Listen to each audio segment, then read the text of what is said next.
Pregnancy की चंद ऐसी अलामात जो घर बैठे आप मालूम कर सकती हैं कि आया आपको हमल है या नहीं। अगर आपकी माहवारी या पीरियड्स रुक गए हैं तो आपको प्रेगनेंसी हो सकती है।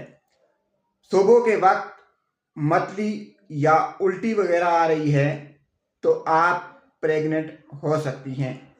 अगर आप आम दिनों के बजाय ज़्यादा थकन महसूस कर रही हैं तो आपको प्रेगनेंसी हो सकती है। अगर आपको बार बार छोटा पेशाब आ रहा है तो प्रेगनेंसी हो सकती है। अगर आपके मिजाज या मूड में अचानक से तब्दीली आ गई है तो आपको प्रेगनेंसी हो सकती है। अगर आपको खाने की ख्वाहिश बहुत ज़्यादा या बिल्कुल ख़त्म हो गई है तो आपको प्रेगनेंसी हो सकती है।